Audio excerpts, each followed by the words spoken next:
Esselamu Aleyküm ve Rahmetullah ve Berekatuhu. Aleykümselam ve rahmetullah. Şeyh Bahauddin Efendi Hazretleri, Esselamu Aleyküm, hoş geldiniz, sefa getirdiniz. Yine huzurlarınızda bulunma şerefine bugün ermiş bulunmaktayız. Sizin himmet ve bereketinizle inşallah. Sözleri ve sohbetleri ve gelen ilhamlar üzerinden bizlere ne anlatacaklarınızı, ne tavsiye edeceklerinizi dinlemeye hazırız sultanım. Aleykümselam Ayberk Efendi. Maşallah himmetiniz âli olsun. Gene yahkamıza yapıştınız, gene bırakmadınız. Maşallah. Sizin himmetinize hayranız elhamdülillah. Tamam. Maşallah. Sizin Bu efendim. övgüdür Ayberk Efendi. Şey değil. Şereftir sultanım. Allah razı olsun. Esselamu Aleyküm ve Rahmetullahi Teala ve Berekatuhu. Herkese hoş geldiniz diyorum. Aleykümselam. Efendime söyleyeyim, bu Ayberk Efendi'nin himmetiyle, efendime söyleyeyim, onun gayretiyle olan bir içtimadır, toplantıdır. And Sheikh Bahauddin Effendi welcomes everybody to this live session. And he is thanking especially also Ayberk Effendi, who is putting every time his efforts in keeping this live stream and for his spiritual support that he gets and gives. Ben bakıyordum böyle Ayberk Efendi, bu Ayberk Efendi bu işten ne zaman vazgeçecek? Maşallah. 2 seneyi devirdik elhamdülillah. Daha vazgeçmedi. And Sheikh Bahauddin Effendi is looking how long will Ayberk Effendi keep these live sessions alive? How long will he strive to keep them ongoing? And Sheikh Bahauddin Effendi is seeing now we are almost at 2 years, and he still takes the same effort as in the beginning. Bizim gayretimiz, himmetimiz Allah'tan geliyor, Peygamber Efendimiz'den geliyor, Meşayih-i İzam'dan geliyor, mürşidimizden geliyor. Our support comes from our Prophet, beloved Sallallahu Alaihi Wasallam, from the sheikhs of our silsila, and from our sheikh right now. Ondan dolayı bir okyanustan böyle bir bölüm açtılar da oradan sohbet devam ediyor. And they opened from their oceans apart so that we can go on with our conversations. Kerameti ne Ayberk'te ne bende. Beklemeyin, bu keramet onların kerametidir. In reality, the real power is not with Ayberk Effendi and with Sheikh Bahauddin Effendi. It is the power of the mashayikh, of the holy sheikhs of the tariqah. Çünkü bu müessese onların müessesesidir. Because in fact it is their way that we are walking on. Biz ancak kabul ederlerse hizmetkar olmayı dileriz. Yani bu kapıda hizmete talip olan insanlarız. And we are only the ones who are ready to do the service on this way. And if they accept us for doing the service for them. Onun için böbürlenip büyüklenmeye hiç gerek yoktur. So it is not necessary at all to become proud for doing this. Osmanlı sultanları bile derlerdi ki, haşiye derdi ki, sultanım büyüklenme sultanım. Senden büyük Allah vardır. O da haktır derdi. And even in the Ottoman times, the Sultan always had persons who were obliged to say, "Oh, our Sultan, there's Allah more bigger than you." And the Sultan replied, "Yes, this is true." He bow also. And he Yeah, it's very important to bow. Çok önemli. Başını eğer haktır der. This is Pharaoh, he was saying, I am God. Yani Firavun dedi ki ben Tanrıyım. Nemrut dedi ben de Tanrıyım. Çünkü birisi demedi ki ona senden büyük Allah vardır. And the Pharaoh and also Nimrod, they claimed to be God, but there was also no person who told them that they were no gods. There's Allah bigger than them. They cannot claim to be God. Yani ilan edemezlerdi. Allah'ın mevcudiyeti olduğu zaman bunlar ilan edemezdi ki desinler ki biz Tanrıyız. And as long as there's God bigger than them, and if somebody says this to them, they can't claim that they are gods and that there's no one bigger than them. Allah dediğin zaman her şey durur. Her şey onun. And everything stops when the holy name of Allah is mentioned.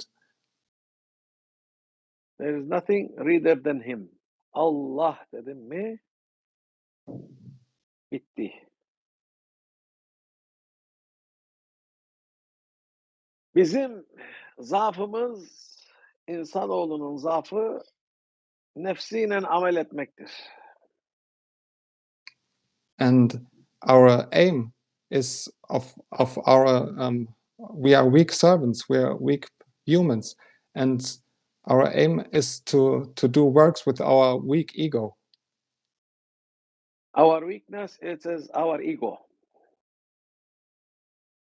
Bizim zaafımız nefsimizdir. Nefsimiz bize der ki böyle yap, hemen koşa koşa yaparız. Böyle yapma, hemen koşa koşa yapmayız. Bunu ver, hemen veririz. Bunu verme, hemen vermeyiz. Niçin? Bizim mürşidimiz bizim nefsimizdir. And we are doing immediately everything our ego tells us. If our ego says to us, do this, we are running to do that, what it says. And if it says, do this not, and then we are don't doing this. And in fact, our master we accept is our own ego.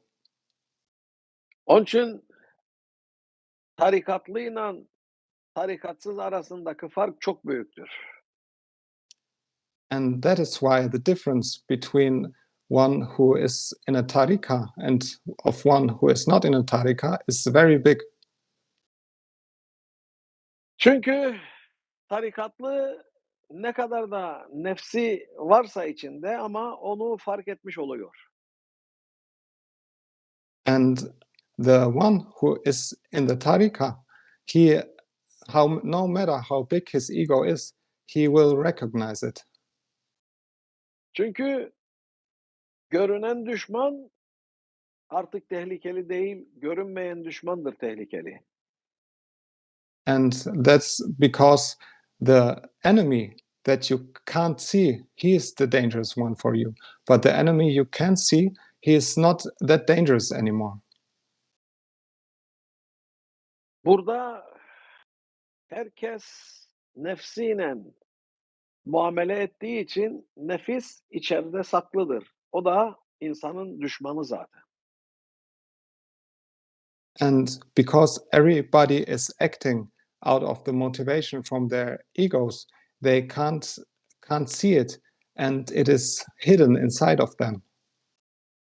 And become hidden enemy. Ama tarikatlı yine nefsi vardır. Ama en azından nefsinin farkına varmış oluyor. O da mürşidinin sayesinde. But in the tarika, there's still the ego is there, but you are able to see it after a while, and that is because of your master. Ama tarikatsız şeyhi mürşidi olmadığı için o nefsi göremiyor. O düşmanı göremiyor. And for the one who is not in the tarika, he can't see his ego, he can't see his enemy. Beyat alındığı zaman bir mürşitten lalet tayin yani kim olursa olsun o zaman nefis hemen guduruyor diyor ki ben senin mürşidindim. Niye sen başkasına taba oluyorsun? Niye başkasına sen boyun eğiyorsun diye hemen çıkışır nefis. And if somebody accepts the bayah and takes the promise for trustness in the tariqah, the ego is immediately shouting and arguing and says, I was your Lord, I was your master before. Why are you accepting anybody else than me?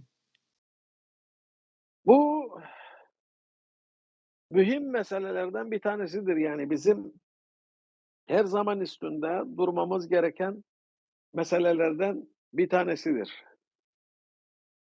And this is a very important point and one of our topics we have to mention very often.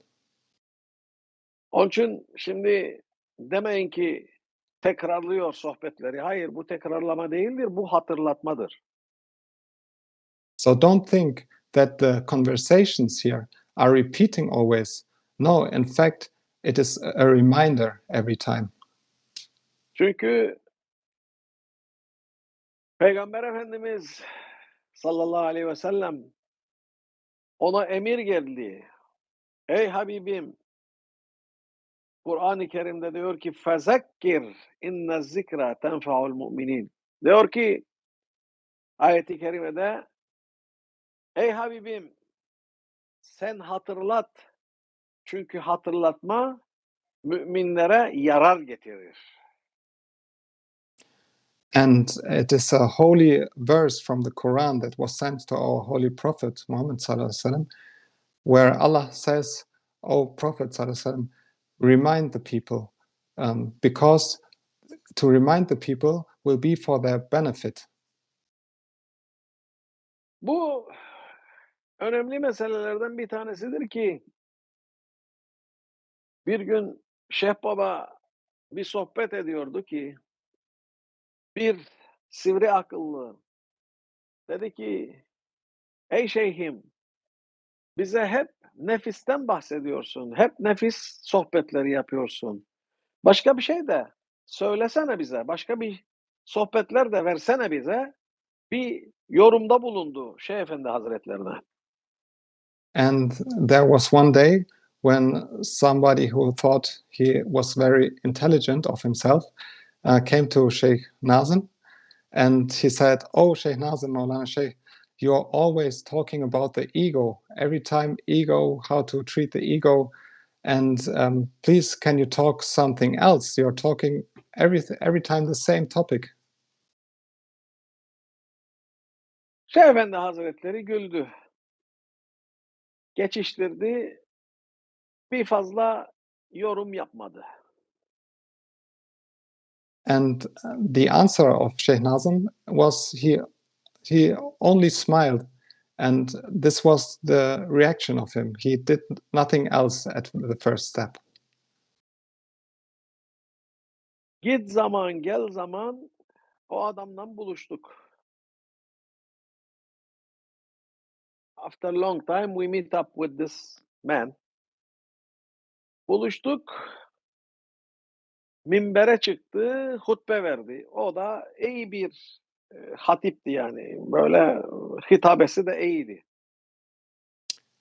And after a while, when they met with Sheikh Bahauddin Effendi, he made the Friday speech, the Friday sermon, and he went up on the mimbar, and he was a very intelligent person who know many of the Quran, and he started to speak. Dedi ki vallahi de billahi de böyle büyük yeminle yani vallahi de billahi de ben Şeyh Efendi Hazretlerine dedim ki ey Şeyh Efendi Hazretleri sen habire bize nefisle ilgili sohbet veriyorsun ve ben o sohbetlere itiraz ettim. Dedim ki başka bir şey de anlatabilir misin bize diye hutbede onu söylüyordu.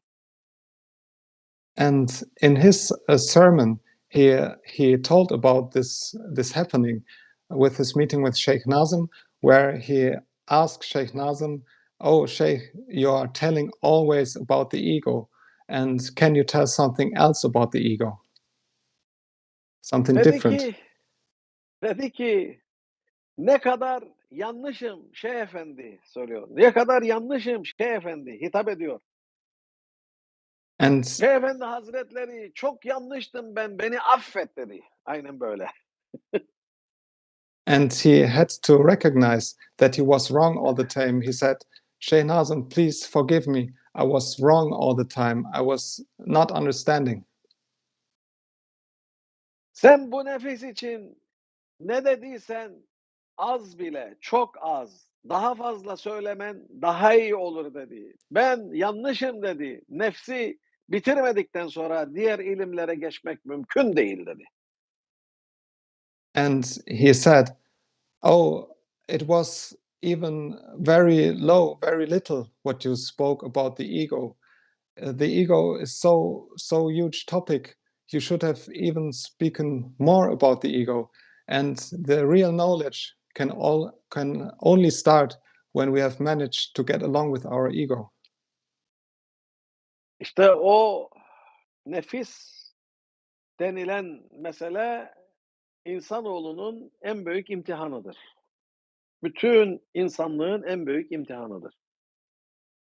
Because the ego and the treating with the ego is the greatest test for whole mankind.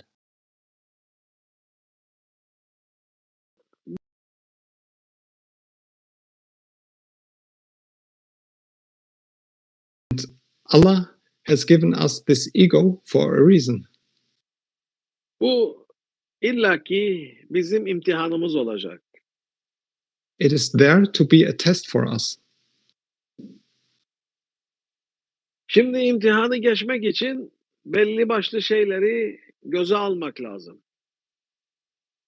And if we want to pass this test, we have to get along with certain situations. Bunun için de iki tane hikayem var böyle. And there are two stories about this. Hazreti Musa aleyhisselam Allah emretti. Dedi ki ey Musa al bu asayı sana 3 veyahut da hatırlamıyorum 4 tane keramet verildi Musa aleyhisselama. Bir tanesinden de asasıydı meşhur olan. And the first story is about Hazreti Musa. Allah gave him the command, "Oh Musa, take your holy stick, your stab, because he had 3 or 4 powers, Musa alayhi salam, for miracles, and one of this was in his stab. Bir tanesi asasıydı. Bir tanesi elinden çıkan nurdu. Bir tanesi de unuttum. Ama yani asa en meşhurlarıydı bundan. Çünkü bütün iş asada bitiyordu. And the most well-known of his miracle powers was hidden in his stab, in his walking stick, in his walking staff, and it was he could do everything with the staff, the most miracles.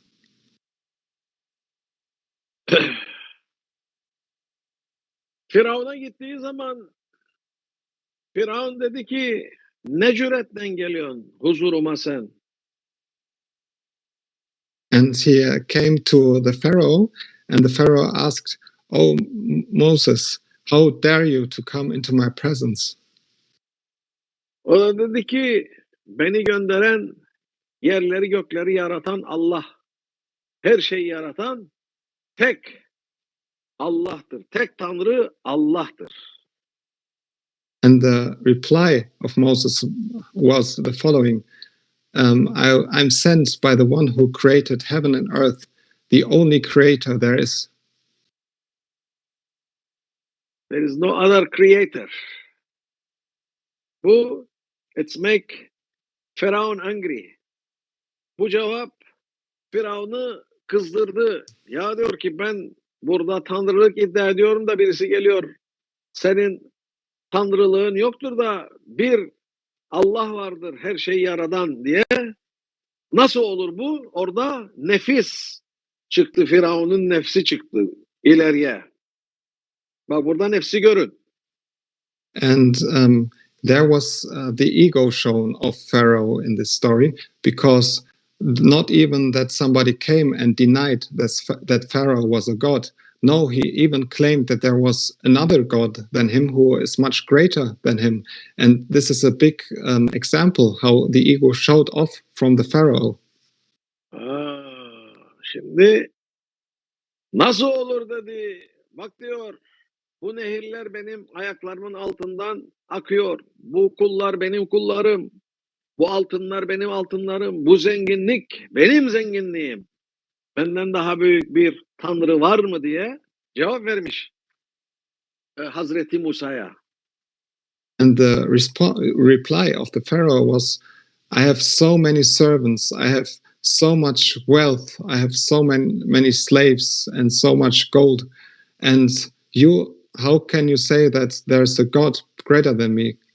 I have everything. Senin neyin var demiş. Bir asayla geldin ve diyorsun ki benden büyük tanrı vardır.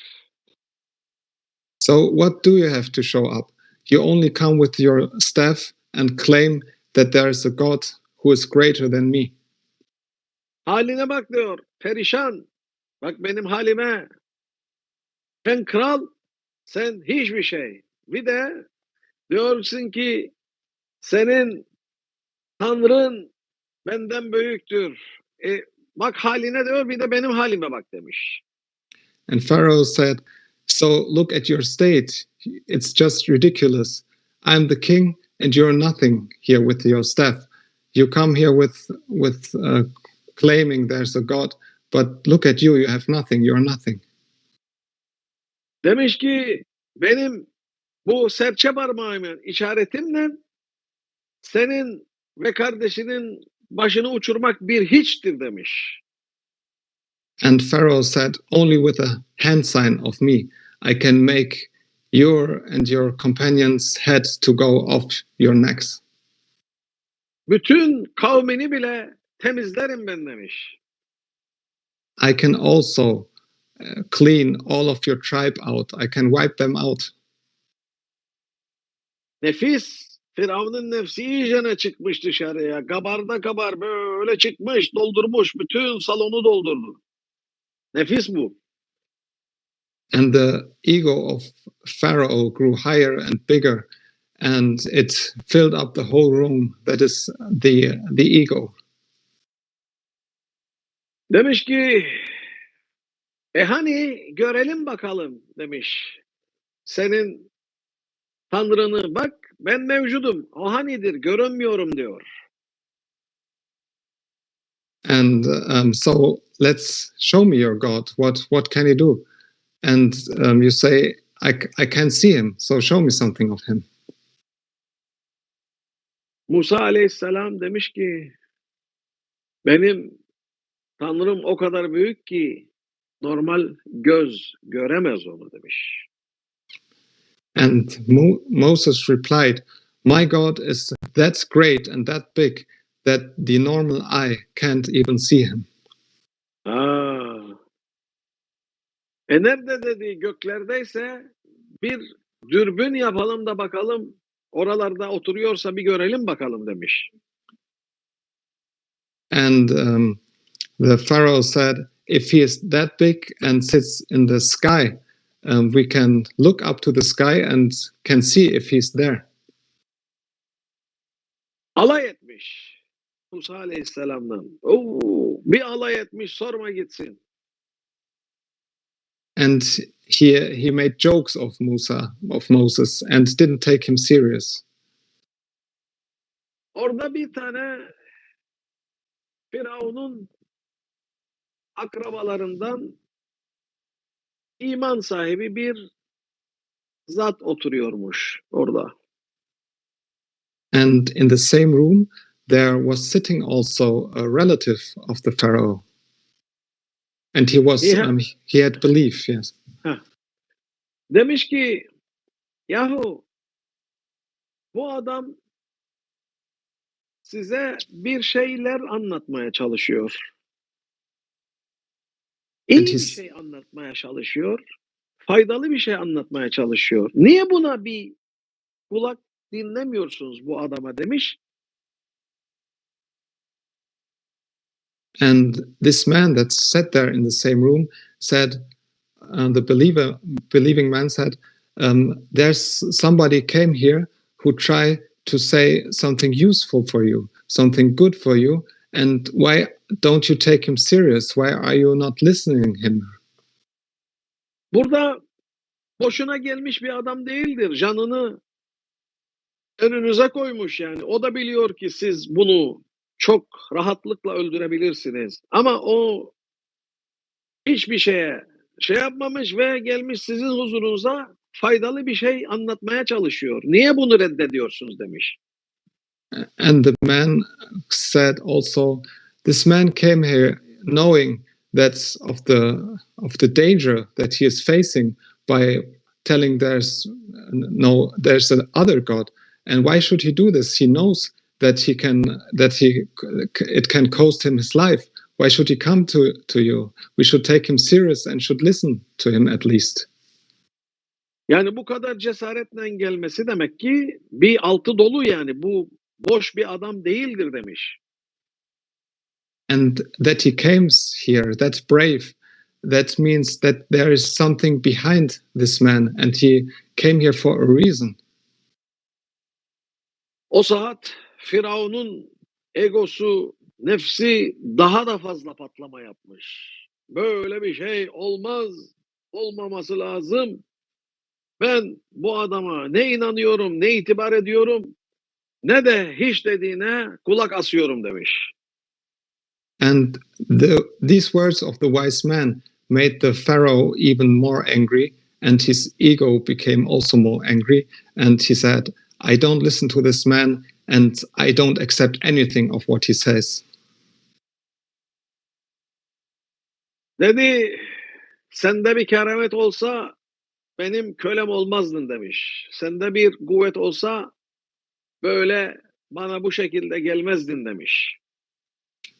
And Pharaoh went on with his speech and said, if you had a miracle power, you wouldn't be my slave and wouldn't be my servant. And if there was a God behind you, you wouldn't come here like this with nothing.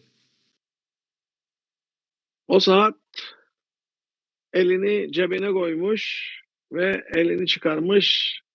Güneş gibi parlamış eli Hazreti Musa'nın. And the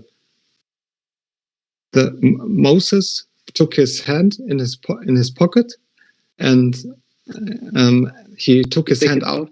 He take it out again, and it was shining bright like the sun. Bütün oda böyle bembeyaz olmuş yani o kadar bir parlamış eli. And that light was so heavy, so bright that the whole room became white and was filled with light. Hepsi böyle şoklara girmişler. Everybody was shocked. Firavun demiş, sen büyücüsün, sen sihirbazsın demiş. And Pharaoh said immediately, you're a magician. Çünkü bunların itikatları sihir ve büyüye bağlıydı. Because their belief was made up on black magic and on wrong prophecies. Dedi ki ben bu numaraları yemem demiş Firavun. hay alçak. And Pharaoh says, I don't buy this trick. This was not enough for me. I don't accept it. Öyle mi demiş? Atmış asayı. And Moses replied, so you don't believe this?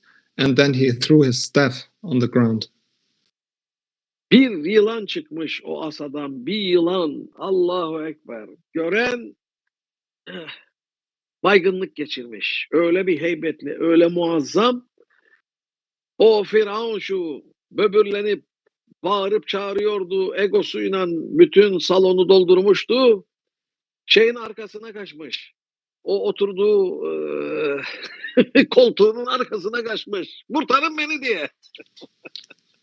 And out of the staff, suddenly it turned into a huge snake, a snake that was so big that everybody was shocked and lost almost their consciousness when they saw it.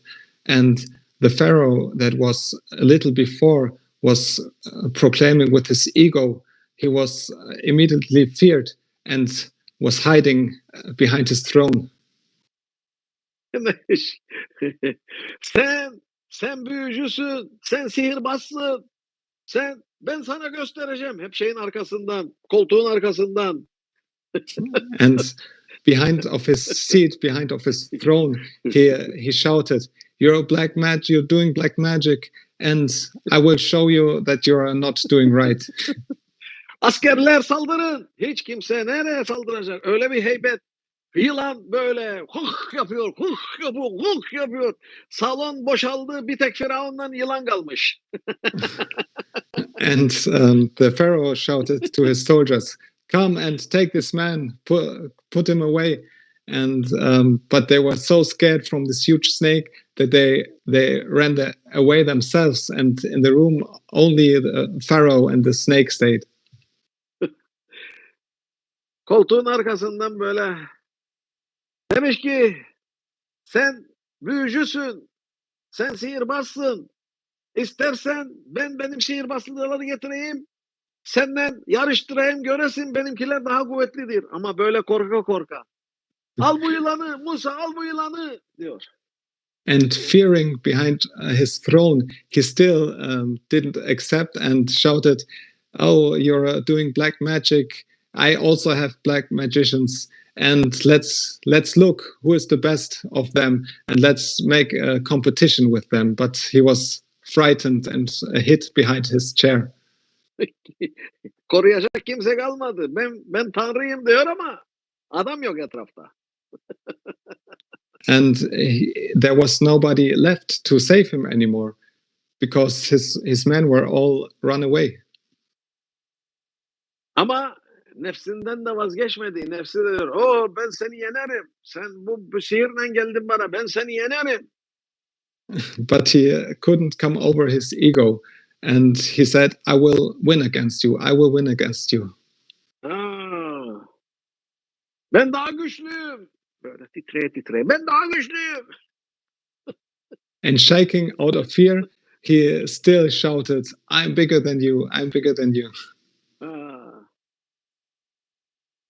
Musa aleyhisselam asasını tuttu, asaya döndü. And then Moses alayhi salam took his staff, and it turned again from the snake to a staff. Almış. Demiş ki falanca gün toplayacağım bütün benim emrimdeki büyücüleri, sana gösterecekler. Bu sihir nasıl yapılır? Bu sihir nasıl bir şeydir? Sana bağırıp çağırıyor. Falanca gün geleceksin diyor. Musa aleyhisselam gelirim dedi, geleceğim ben de. Musa aleyhisselam da o da kızgındır. Gayet hiddetli ve şiddetli ve öfkeli bir peygamberdi. And the Pharaoh said, "So we will meet on this and that day, and I will bring all of my magicians." And Moses replied, "Yes, okay, I will come on that day." And Moses, he also spoke in an angry tone, because he was he was also sometimes angry, and a serious tone in his voice. Most of the time.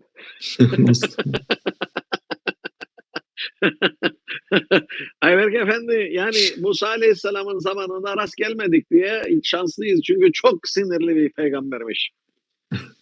Püf ediyor bu. So we are lucky that we don't live in the time of Moses, peace be upon him, because he was angry all the time. Ya. Firavun bağırdı ona, o da Firavun'a bağırdı. Geleceksin, gideceksin. So it was the shouting, and they shouted all the time at each other in this room. Tabii bunlar hep detaylardır. Çünkü millet bu detayları söylemez. And these are the small details that nobody tells usually. Yani normalde işte Firavun'a girdi, çağırdı, korktu Firavun, tamam dedi. Yok ama bu detaylar da çok mühim aslında. And usually it is told, yes, the Pharaoh was frightened of the snake, and then they met again for the competition. But the details are also very important. Orada ne kadar böyle bir hareketlilik olmuştur o gün. Ne kadar böyle millet böyle korkmuştur. Bayılan bayılana, kaçan kaçana, üst üste şey yapan, canını kurtaran kaptan diye herkes bir şeyler yapmıştır. And there happened so many things on this day.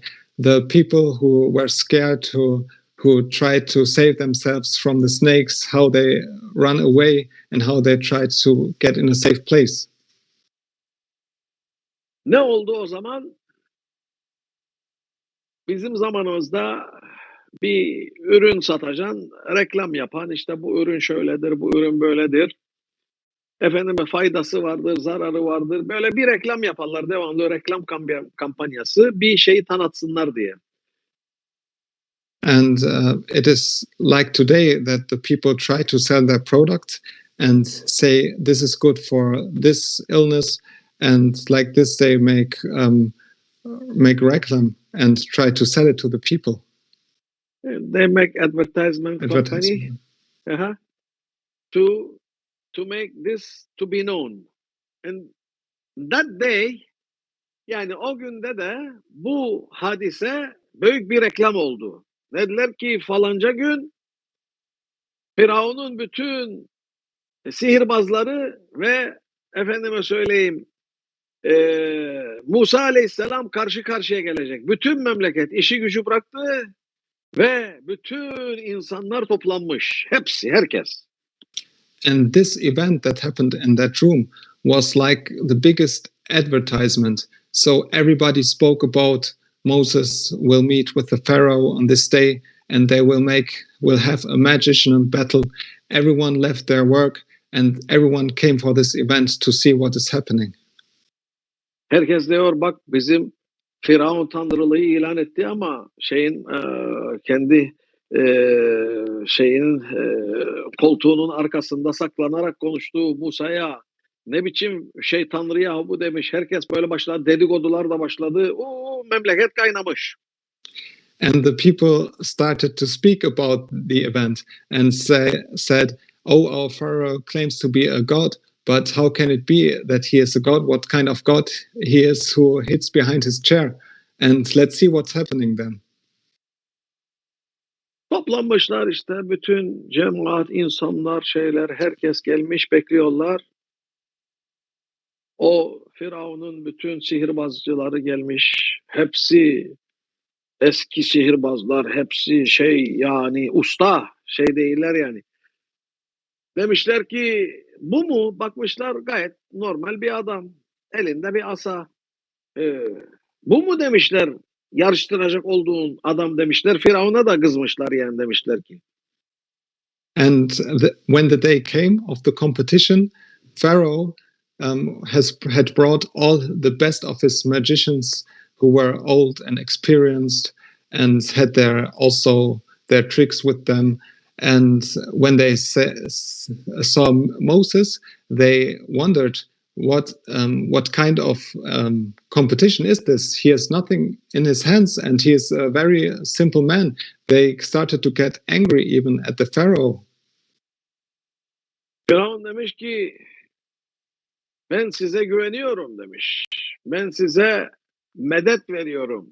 Benim manevi gücümü size veriyorum ve bunu yenerseniz siz benden dileyin, ne dilerseniz ben size vereceğim demiş. And the Pharaoh said, I trust all of you, and I will give you my heavenly, my godly help. So and if you can win against him in this competition, I will give you whatever you like to have. Bütün sihirbazlar demişler ki ya bu kolay lokma ya. Ne kadar yani hayatımızda kazanacağımız en güzel kazanımı bu adam bize verdiriyor. Çok sevinmişler. And the magicians started to get very happy because they said it will be very easy to finish this competition and to win against Moses. So we will get all our biggest reward for very low effort. Onun için Şef Baba tavsiyesiydi, nasihatiydi. Derdi ki hiçbir adamı, karşındaki adamı küçük olarak görme derdi bana. And it was the recommendation, according to this, of Sheikh Nazim, that you should never overlook a person. You should never think this is a person who has no value. Diyor ki yani bilmezsin o adam sana ne fayda getirir veyahut da ne zarar getirir. Onun için hiç kimseyi ne iyilikte ne de kötülükte küçümseme. And so you don't know for what this man will be useful or for what he will be not useful. So don't overlook any person and see him as small. Bu çok önemli bir şey. Bakmış Firavun da demiş ki oh şimdi benim adamlar çiğ çiğ yiyecekler Musa'yı ve kardeşini. And Pharaoh was starting to get happy and thought, these my magicians will finish Moses and his brother with easy work. Demiş ki bu sihirbazların en büyüğü demiş ki ey Musa demiş ki sen kiminle mücadele ettiğini biliyor musun? Biliyorum demiş. And the biggest of the magicians stepped in front and asked Moses, "Oh Moses, do you know who are you competing with right now?" And Moses said, "Yes, I do know." Sen bizimle başa çıkaman demiş. Biz bu sihir ilminin profesörleriyiz. Biz bu ilmi 1000 senedir yapıyoruz. 1000 senedir bununla uğraşıyoruz. 1000 senelik de tecrübemiz vardır demiş. And he said, "You can't compete with us, O Moses, because we have the knowledge of this magic since 1,000 years. We have the experience to deal with this magic for 1,000 years." Onun için bizi sen yenemezsin. Biz seni çiğ çiğ yeriz, buradan bitiririz demiş. Böyle nefsi de çıkmış, onun da nefsi çıkmış. And that is why you can't compete with us. You have no chance against us, and we will finish you and wipe you out very easily. And also the ego of the magician, it grew higher and bigger. Bakmış arkasında Firavun durur, askerler durur. Bütün toplanan insanlar bu sihirbazlarla beraber alkış tutuyorlar. Oo siz yenersiniz diye. Onunla da nefis 1000 kat daha büyümüş. And behind this magician, he looked behind himself and saw Pharaoh and all the soldiers and all the people, and everyone was applauding to that magician. And so his ego even grew higher. Burada mühim olan sana alkış tutan adam değil. Sana alkış tutan adamın bir ifadesi yok ki. Şimdi bu zamanda adam diyor ki ya bize alkış tutuyor bu insanlar. Oo biz büyüdük. Hayır. Öyle bir şey yok. And the important point here is not if somebody applauds you or not, because everybody thinks when somebody claps his hands for you, you have achieved something great. No, it is not important at all. Bugünün insanı alkışa çok inanıyor. Because people of today very much believe in the applauding. Diyor ki bir adam alkışlandı mı demek ki tamamdır bu. And they think if you get somebody to applaud for you, it is okay, you have achieved your goal. Cahiliye zamanında Kabe'nin etrafına tavaf yaparken insanlar alkışlayarak tavaf yaparlarmıştı. And in the time of unknowingness, the people were used to went to walk around the Kaaba and were applauding there.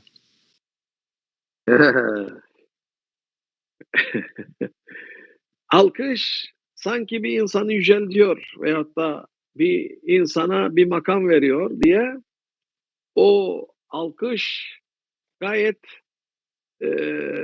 manasız bir harekettir normalde. And the applauding and clapping the hands for somebody is in reality something of no worth what people, but they think it will get you to a higher station, but it is nothing at all in reality. Bunu bugünün insanı çok seviyor. Demek ki biz gene cahiliye dönemine dönmüşük. İkinci cahiliye dönemi. And the fact that today people very much are happy and believe very much in the applauding and clapping the hands for somebody is a sign, and it shows us that we are now in the second time of unawareness and unknowingness. Peygamber Efendimiz zaten buna haber vermiş. İkinci cahiliye dönemi de geliyor diye. Biz de bunun içinde yaşıyoruz zaten. And our Prophet, peace be upon him, has informed us that a second time of unknowingness will come, and we are living just right in this time. Demiş ki ya Musa ben mi başladayım sihri sen mi başladasın sihri demiş. And the magician said, "Oh Moses, do you want to start with the magic or shall I start?" O da demiş ki sen başlat. Madem bu kadar tecrübelisin, madem bu kadar 1000 senelik sihir bilim, ilmin var. Sen başlat. Ben yeniyim ben daha demiş. And Moses said, he said to the magician, I think you should start because you say you have so many years of experience of doing this magic and you have so much knowledge in it, so many years. But I'm new at this work. I just began. I'm just a beginner. And so it is better that you start. O da demiş, tabii ki biz başlayacağız. Sen de başlayacaksın demiş. Böyle böbürlere yürümüş. Hadi emir vermiş. O bütün sihirbazlara başlamışlar. Böyle bir sihir şöleni yapsınlar. Yılanlar, çıyanlar, aklına ne gelirse böyle. Yani Kur'an-ı Kerim'de diyor sihrun azim diyor. Yani muazzam bir büyü yapmışlar adamlar. And the magician said, "Of course I will start. What are you to tell me? It's clear because I'm the most greater magician. I will start." And then he gave a sign to all of the other magicians, and they made a huge magic construct, made big magic, and there came out snakes and other animals and other things. Bütün millet böyle ağzı açık seyrediyor. Hatta ve hatta Musa Aleyhisselam biraz sallanmış yani. O kadar muazzam bir sihir yapmış adamlar. And the magic was that big that all the people, all their mouths were standing open, and even Moses trembled and was shaking a little from a little fear of that, and he was impressed by this magic, so big it was. Hemen hitap gelmiş. Allah Zülcelal ve Tekaddes Hazretlerine. Ey Musa sağlam dur. And immediately the command of Allah came, and he said, "O Moses, stand stable, stand still, stand straight." Sağlam dur. Şimdi sıra sende demiş. Asayı at bakalım görsünler. Allah'ın kudreti nasıl bir şeydir. O Moses, Allah said, stand straight, and now throw your staff, and let the people show how great my power is.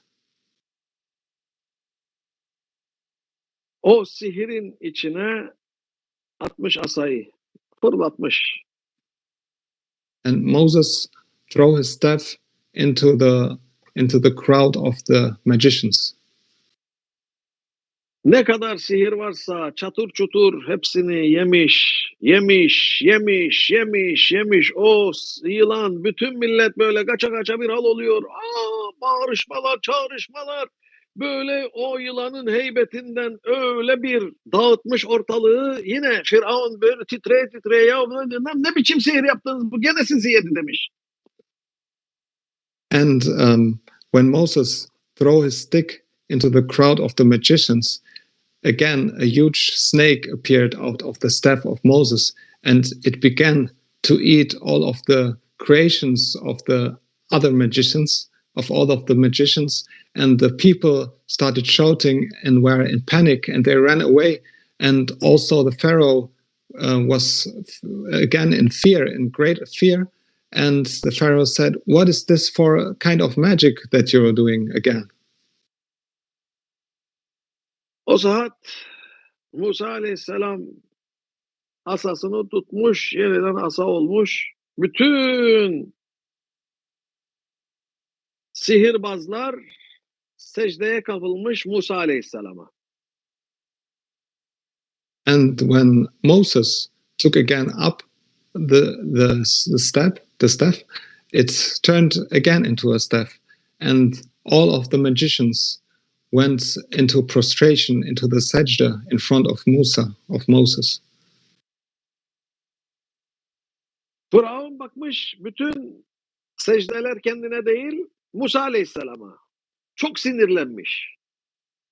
And the Pharaoh looked, they were all prostrating towards Moses, not towards him. And he was very angry about this.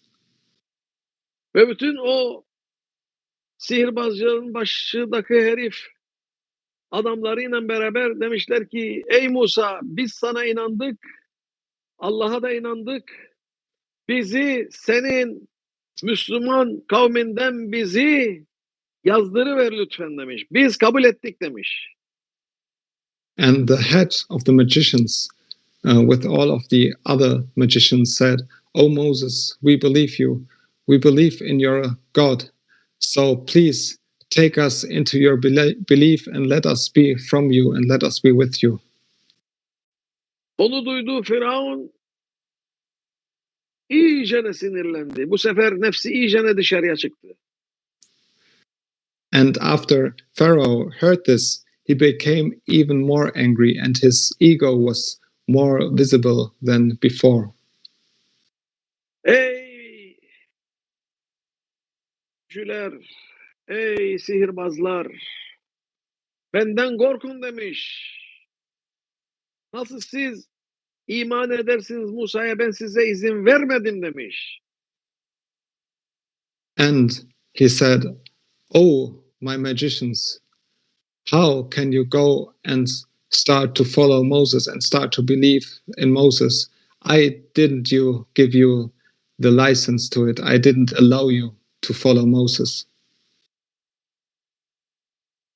Onlar da dediler ki sen bizim için hiçbir şey ifade etmiyorsun. Sen ne tanrısın ne de bir yaratıcısın demişler. And the crowd of the magicians replied, You are not anything anymore for us. You're neither a god nor you are a great person. Biz her şeyi yaradan, her şeyin sahibi olan Allah'a inanıyoruz demişler. We believe now, they said, in the God who created everything.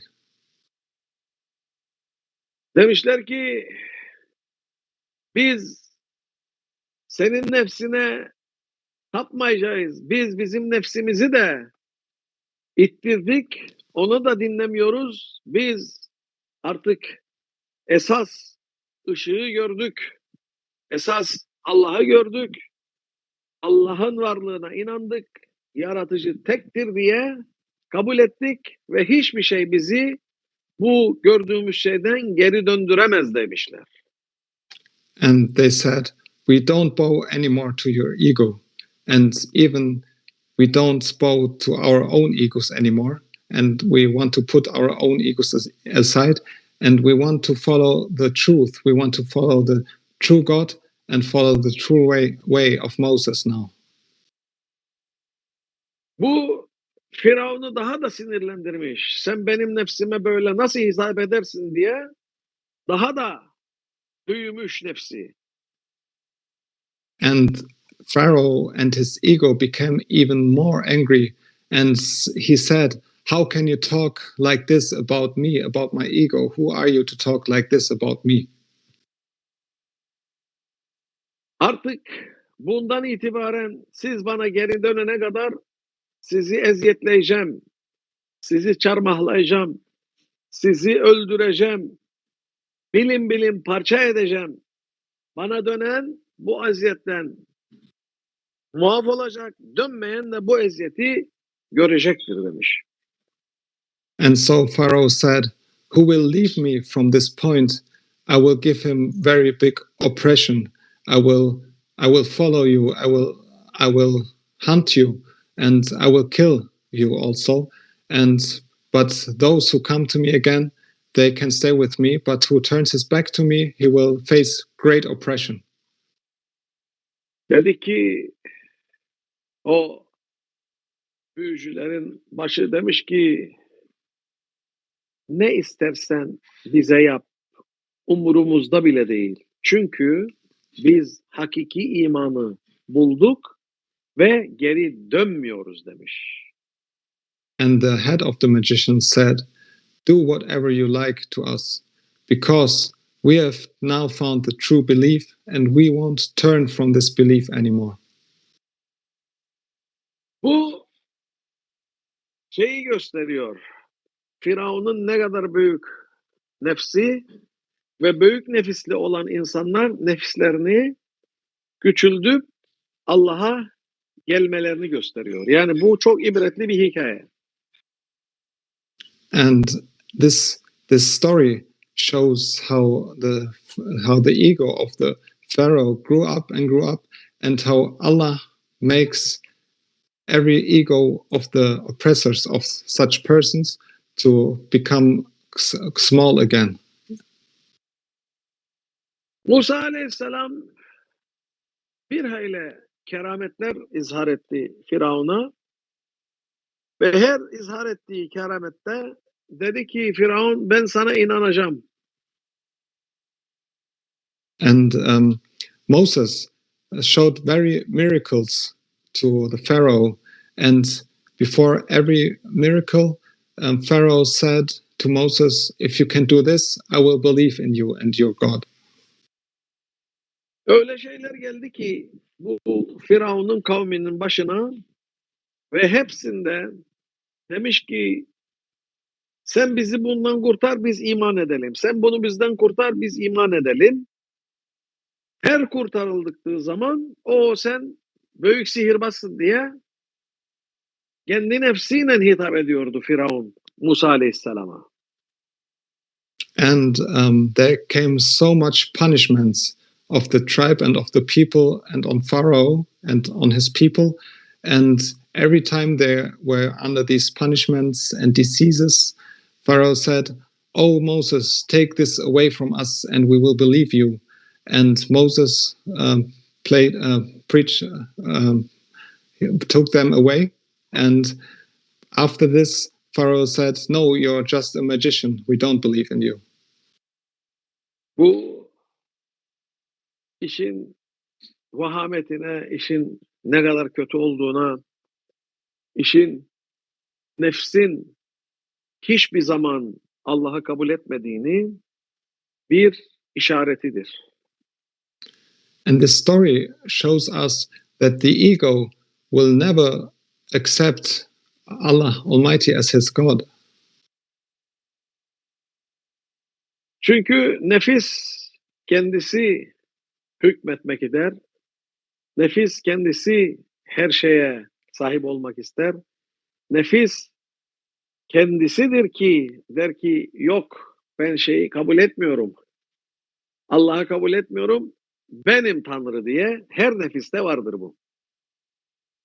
And every ego is like this. It wants to control. It wants to have the control by itself, and it doesn't want to follow any God. And it says that it is, in fact, it thinks and claims it is the God itself for you.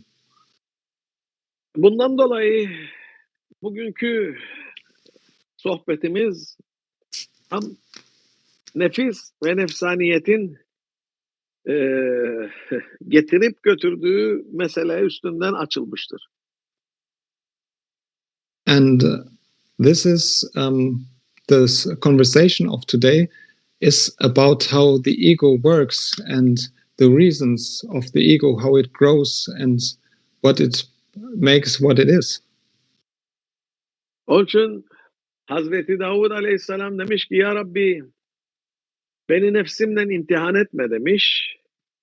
Ne kadar yalvarmışsa Allah da demiş ki sana bir kere nefsinin emrini itaat etmen için bir lahzelik yani bir gözünü açıp kapama fırsatıyla nefsini sana kontrol ettirdim dedi. And this is why David, Prophet David, he always made dua to Allah. Oh Allah, don't let me under the control of my ego. He was very aware of the danger of the ego, and so he pleads to Allah, don't let me be controlled by my ego. And Allah gave him this, that he was not controlled by his ego even for a moment. He was tested to be under his ego when he blinked his eyes. Yeah. When he blinked his eyes, ego take over. And this was his test. Yeah. Şimdi öyle bir imtihan geldi ki Davud Aleyhisselam'a göz açıp kapayana kadar onun nefsi onu kontrol almış. Ve bir karar aldırmış. O nefis kendisi. Kendi nefsi bir karar aldırmış. So for one moment when he closed his eyes for a short time, when he blinked, the ego was allowed to take the control of David, Prophet David, and it took a decision. Bu onun imtihanı oldu. Davud Aleyhisselam'ın imtihanı oldu. And this was the test of Prophet David. Davud Aleyhisselam'ın 99 tane hanımı varmıştı. And Prophet David, peace be upon him, had 99 wives. Ve onun başkomandanının hanımına göz dikmiş nefsi. And the ego aimed at the head of those 99 wives, of the one wife who was superior over all of them. Bu komutanının hanımıydı. It was the wife of his general. And the ego, when the ego take control, it see the wife of his general. Demiş ki yahu bir düşmanlar bize geliyor demiş Davud Aleyhisselam. Sen oraya git saldırı ver demiş bu generaline. And he said to this commander, "Oh, there are enemies coming against us. So take some soldiers and stop them, fight against them." Hakikaten o almış onu, gitmiş oraya ve orada öldürülmüş bu general. And the general, the commander, really went there, and he was killed there in this accident. Orada o savaşta o general şehit olmuş. And this commander lost his life and became a martyr in this battle. Kadın kaldı yalnız. Demiş ki ben seninle evlenmem lazım demiş Davud Aleyhisselam. And his wife of the commander was alone now. And Prophet David said, I have to marry you now. Nefis planlamış ve kadını nasıl alacak diye bir hamle yapmış ve hamlesinde başarılı olmuş. And the ego, that was all the plan of the ego, and how it made the plan to get his wife, and it was successful in this. Bir müddet sonra iki adam gelmiş Davud Aleyhisselam'a. Biz çünkü halka açık günleri varmış. İnsanlar gelir şikayetlerini söylerler ve giderler. O da şeyi çözermiş, o problemleri çözermiş Davud Aleyhisselam. And there was one day every week where people were allowed to come to Prophet David and tell their problems, and Prophet David was then solving those problems. And there was a day where two men came with their problem. Demiş ki maruzatınız nedir sizin? O demiş ki bu benim kardeşim demiş. Evet demiş. Demiş ki onun 99 tane kuzusu var. Bende de bir tane kuzu var demiş. İlla ki ısrar ediyor. Benim bir tane kuzuyu onun kuzularının beraber alsın. Ben de kuzusuz kalayım demiş. And he was saying this and that person, and Prophet David said, it is my relative. He has 99 lambs, and I have only one lamb. And so let me at least take one lamb of him so that I have one more. No. He said, this is my brother. He have 99 lamb, and I got one lamb. And he is insisting to take my one lamb to put with his 99 lamb. Yeah. This one is fair? What you are judgment about this situation? The man asking Sayyidina Davud. Yani demiş ki bu benim kardeşim 99 tane kuzusu var. Benim de bir tane kuzum var. İlla ki peşime düştü. Bu benim bir tane kuzumu alıp da 99 kuzusundan beraber kendinde olsun. Ve ondan kurtulamıyorum. Ve hep peşime düşüyor. İlla benim bu kuzuyu almak istiyor. Bunda senin hükmün ne olur diye sormuş. And the brother said, he's running all the time behind me and tries to get the one lamb I have to his 99 lambs, and he doesn't get rid of me. I don't get rid of him. He always follows me and tries to get that one lamb. What are you saying to this? What is your judgment on this? Sayyidina Dawood was stand up and very angry. You are brother. How dare you take? You have 99 lamb, and this one have one lamb, and you are trying to take it by force from him. How dare you? Demiş ki Davud Aleyhisselam kalkmış böyle bayağı hiddetle. Demiş ki sen ne cüretle diyor. Bu kardeşinin bir tane kuzusunu göz dikmişsin alacaksın. Sende 99 tane var. Onlar seni doyurmuyorlar da bu mu seni doyuracak demeye bakmış. Allah'ım demiş. Ya Rabbi estağfurullah demiş. Hemen secdeye kapılmış. And then after he made this judgment, this sentence, he understood and he immediately repented and knew what he did wrong and said, "Oh my Lord Allah, please forgive me."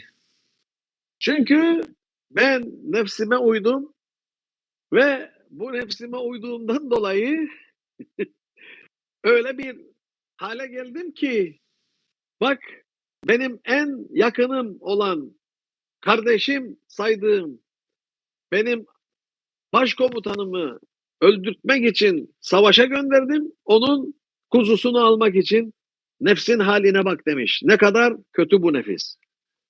And how bad, how evil is the ego that I just left it the control for one moment, and by this I lost my best commander, who was like my brother. And look, it was just one moment. I followed my ego and I did so much harm. It is so weird. Çok kötü bir meseledir bu, nefis meselesidir. Onun için Allah'a iyaz ederiz nefsimizi, bizi nefsimizden baş başa bırakmasın diye. And this is why we are pleading and asking Allah Almighty that He is not leaving us alone with our ego. Çünkü nefis girdi mi hemen planlayıp istediğini yapıp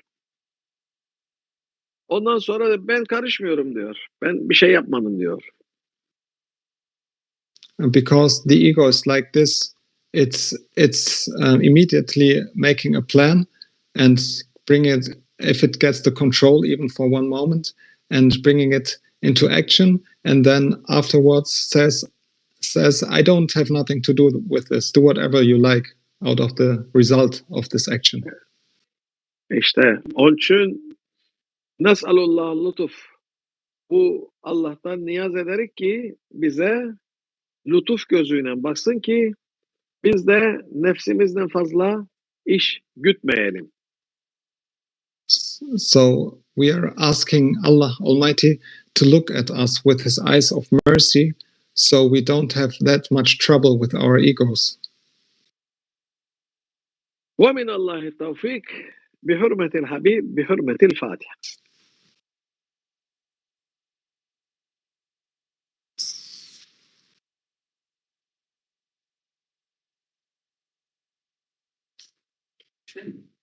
Allah razı olsun sultanım. Hikmet ve ilim dolu bir sohbet oldu.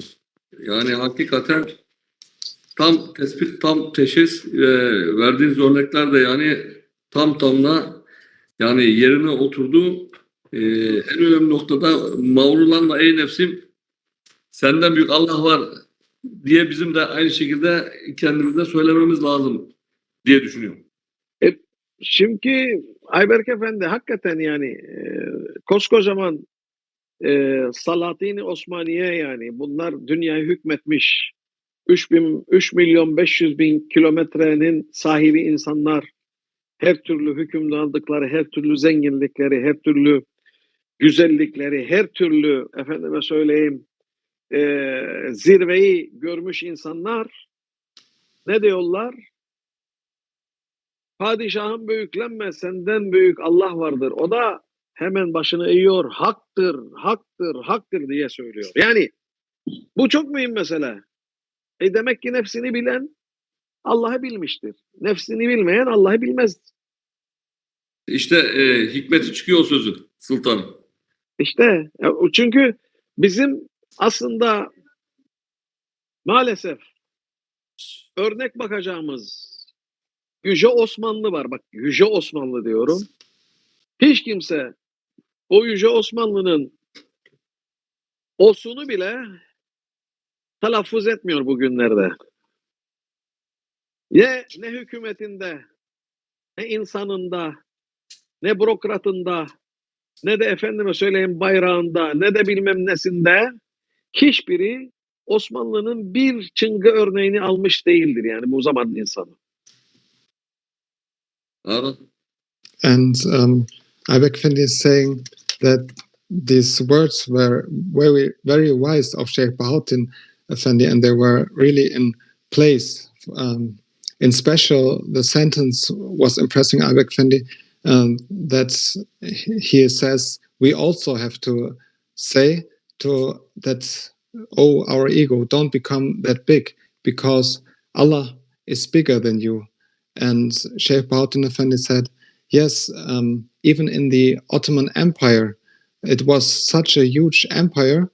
They were saying Allah is bigger than you to their egos. Even they were so great in their government, they understood that they are nothing at all if they follow their egos. And it is like this because the one who knows his ego is knowing his Lord. But today, unfortunately, the governments can't even follow a little bit of what the Ottomans achieved in their culture and in their following of the law of God and in controlling the ego.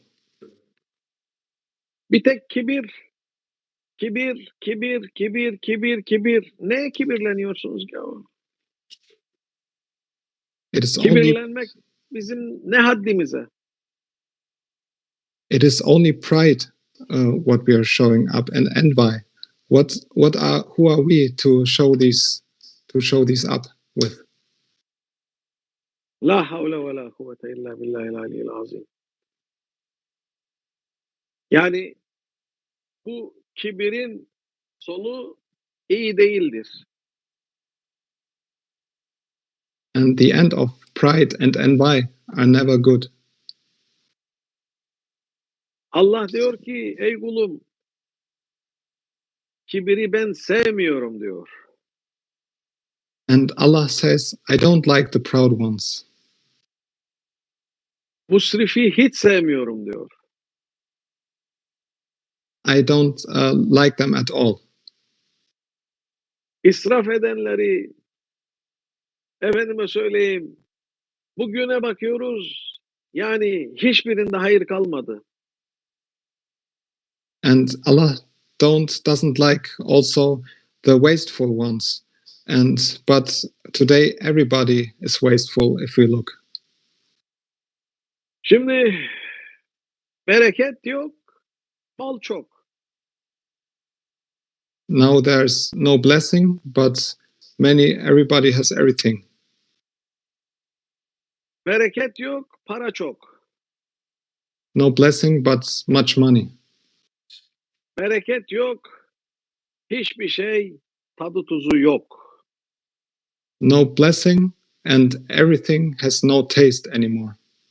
Onun için şimdi diyorlar ki ya dünya pahalı oldu. Tabii ki pahalı oldu. Çünkü Allah biliyor ne yaptığını. Siz bilmiyorsunuz ne yaptığınızı.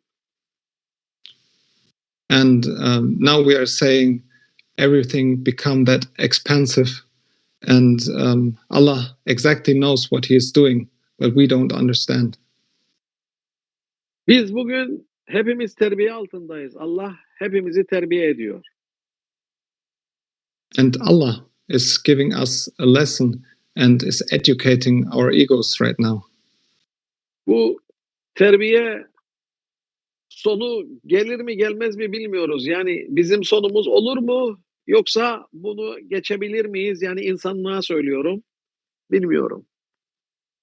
And Sheikh Bahauddin Effendi says, we don't know if we can pass this training of the ego, if we can test this test for the ego, or if this is the end for mankind. Çünkü artık her şey helalleşmiş. Yani ne haram varsa helaldir diye artık millet onu kabullenmiş. Because in our time, everything that is normal was forbidden in olden times. Now it is allowed today. Yani everything been forbidden by Allah Almighty, but today people, they say everything being forbidden, we can get it as a choice and we can do it because we are in modern world. But it is not like this. Yani millet şimdi diyor ki bu zamanı biz modern dünyada yaşadığımız için her şey helaldir, her şey mubahtır. Her şey ne yaparsan bir şey değildir. Efendime söyleyeyim, insanları yoldan çıkarmak bir şey değildir. İnsanları kötü örnek olmak bir şey değildir. Efendime nimete hakaret etmek bir şey değildir. Efendime söyleyeyim, birbirinizi kırmak bir şey değildir. Herkesin arkasından konuşmak bir şey değildir. Efendime söyleyeyim, bu şeyler normaldir. Yani ne kadar kötü şey varsa tamamen normalleştirilmiş ve sanki bir müktesebat bir hakmış gibi empoze ediliyor. And today they show everything that is normally forbidden by Allah as allowed. And they say it is nothing if you cheat someone, it is nothing if you steal from someone, it is nothing if you speak bad about somebody. So everything what Allah forbade and has forbidden, they are putting in allowness now. Kadınlar fahişeler gibi geziyorlar ortalıkta. Erkekler başka türlü ortalıkta geziyorlar. Diyor bu bir şey değil. Bir şey olmaz bunlardan. Allah bunları affeder. Hayır, affetmez Allah bunları. And today the women, they don't dress accordingly to Allah's commands. They dress the opposite. And also men don't dress They dress accordingly. like hooker, yahu.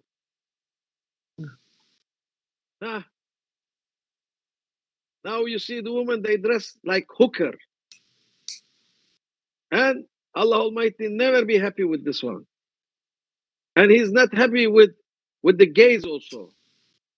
He's not happy with that. Allah Almighty, what He create them to be a man or woman and to be decent, not following the hookers or the bad people. Yes, it is sign of punishment. Punishment is coming very soon. Yani bu Allah'ın hiç arzu etmediği, beğenmediği, hiç tasvip etmediği ve insanlara yakışmayan hareketleri, bunlar hep insanlara yakıştırıp Allah'ın kabul ettiği, Allah affeder, Allah bir şey değil deyip herkesi maymuna çevirip, herkesi fahişeye çevirip, efendime söyleyeyim, herkesi ne bileyim neye çevirip, bu sanki çok Allah'ın katında makbul olan bir mesele gibi her taraf dolmuştur. Bu Ayberk Efendi cezanın yakın olmasına işarettir. And today they say you can forgive everybody for everything almost.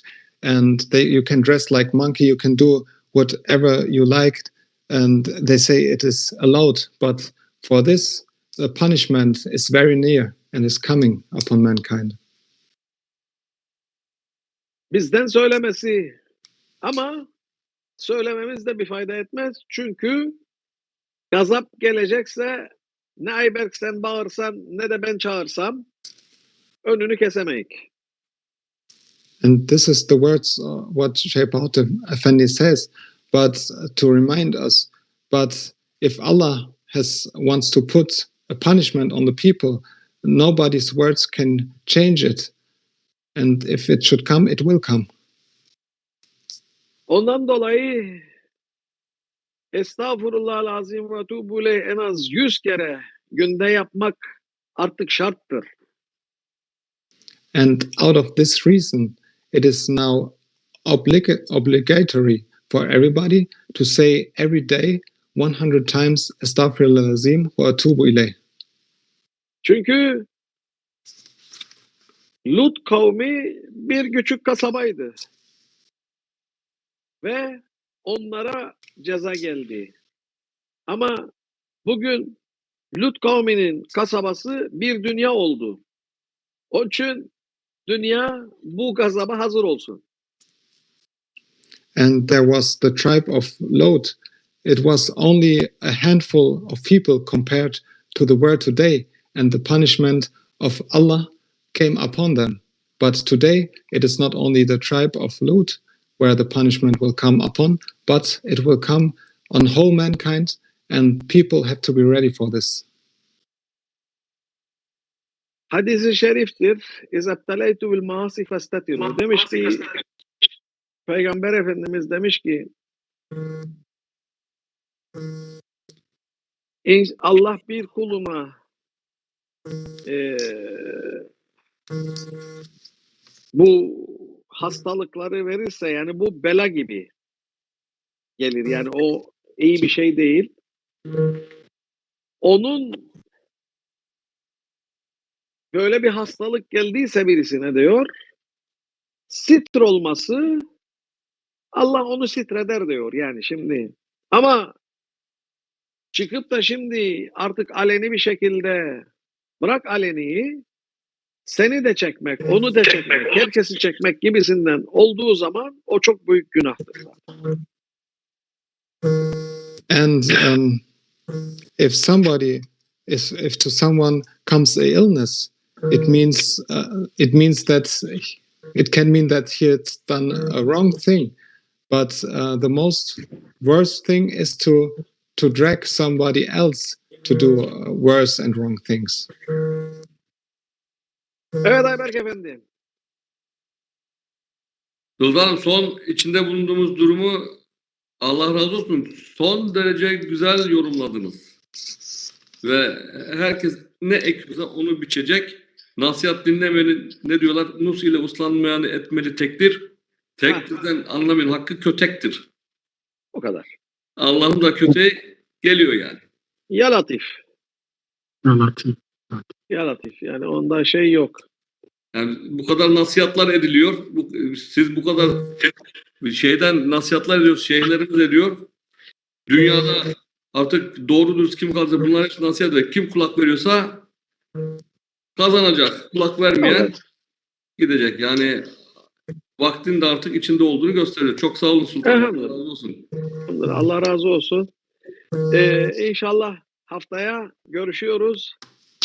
Hep dervişler. Selamun aleyküm. Hayırlı günler. Selam. Görüşmek dileğiyle. Selamun aleyküm. Selam. Hayır, duanızı